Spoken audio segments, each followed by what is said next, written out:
No próximo domingo, dia 7 de setembro, será canonizado na Praça São Pedro, no Vaticano, pelo Papa Leão XIV, o santo padroeiro da internet, Carlo Acutis. Já temos um vídeo sobre esse assunto. Se você se interessar, reveja-o. Ele está a seguir. Obrigado, cuidado por aí e uma boa tarde.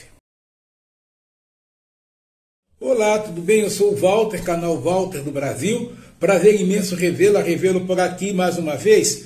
O comentário de hoje é um comentário de um assunto bem recente dos nossos dias, mas está na história. É a história de Carlo Acutis. Carlo Acutis nasceu na cidade de Londres, capital da Inglaterra, no ano de 1991. Com 5 meses apenas, ele mudou-se para a Itália, já que seus pais eram italianos. Mudou-se para a Itália, portanto, com 5 meses. Nós podemos considerar a família de Carlo Acutis como uma família rica até. O seu pai trabalhava, pertencia ao mercado financeiro, o avô era dono de uma importante seguradora na Itália e Carlo Acutis era um menino amável, um menino admirado por todos. Todo mundo gostava de Carlo Acutis.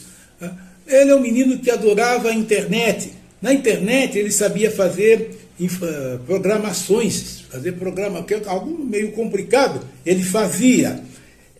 A grande diferença de Carlos Acutis para outros garotos era a sua fé. Ele era normal, ele brincava, estudava, jogava bola, ficava nervoso como outras crianças, etc. Mas ele usava a internet para divulgar a fé cristã dele. Ele tinha muita fé, conversava até com Jesus. Tanta era a sua fé, tanto o seu amor pela igreja e por Jesus. Profunda fé. Essa era a diferença dele para os demais meninos, correto? Criou um site para catalogar milagres, para catalogar eventos religiosos pelo mundo todo. Criou site também para evangelizar, ler o evangelho, explicar o evangelho. Era um garoto que tinha muito carinho pelos pais, pelos amigos, muito carinho pelos avós, alegre, sempre sorridente e também preocupava-se muito com as pessoas em situação de rua. Levava cobertores, levava comida, levava a palavra, conversava com essas pessoas, levava conforto para essas pessoas. Garoto especial. No começo de outubro de 2006, Carlo ficou meio doente e tal. Os pais entenderam como uma gripe, mas ele piorava. Aí levaram-no ao hospital. E lá ele recebeu a pior notícia. A notícia que nenhum de nós quer receber. Ele estava muito doente, com uma doença chamada leucemia. Eu vou ler o nome. Promielocítica aguda. E essa doença o matou. Matou imediatamente. Vejam, do dia que ele recebeu o diagnóstico, foram 3 ou 4 dias que ele morreu. Ele estava muito bem, muito bem. Em uma semana ele ficou doente, parecia uma gripe, foi ao hospital, recebeu que era leucemia, em seguida morreu. Em uma semana nós podemos falar que ele morre assim. Ele era muito conhecido, porque ele usava muito a internet, como todos os jovens usava sempre falando em Deus na internet. Como ele era muito conhecido, a morte dele repercute. E as pessoas já viam o Carlo como uma pessoa especial. E conversavam com ele, tinham um problema, pediam para ele servir de intercessor perante Deus, etc. Eu consegui porque eu conversei com o Carlo, era assim.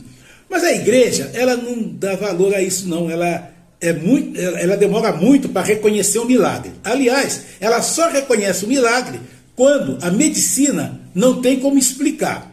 Entretanto, quando aqui no Brasil um menino chamado Mateus, que tinha uma doença também muito grave no pâncreas, ele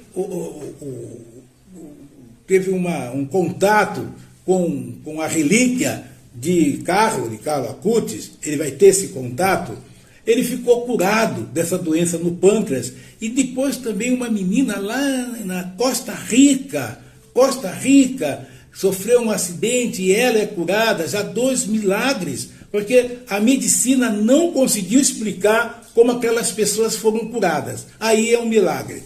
Diante disso, o Papa o beatificou, né? Reconheceu que ele era um modelo de vida cristã, reconheceu que ele era especial, um cristão muito especial, ele foi beatificado.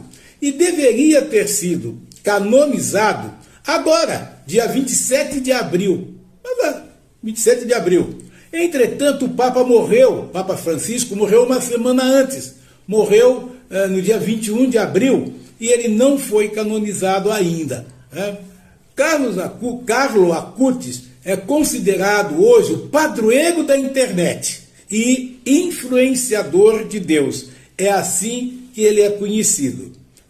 Passado 14 anos de sua morte, agora no ano de 2020, o seu corpo foi exumado e estava praticamente íntegro, não incorrupto, ou seja, milagrosamente, exatamente como no dia da sua morte. Não, estava parcialmente inteiro, não é isso? Mas tinha-se como reabilitar aquele corpo para a exposição pública. E assim foi feito. O corpo dele foi reabilitado para a exposição pública e esse corpo hoje está na igreja de Santa Maria di Maggiore, Santa Maria Maior, não é isso? Em Assis, na Itália. Mas é uma história que serve de inspiração para outras igrejas, para outros jovens evangélicos, jovens católicos, espíritas, messiânicos, judeus, não importa a designação. O importante é quem tem fé sempre divulgar esta fé, divulgar a sua igreja.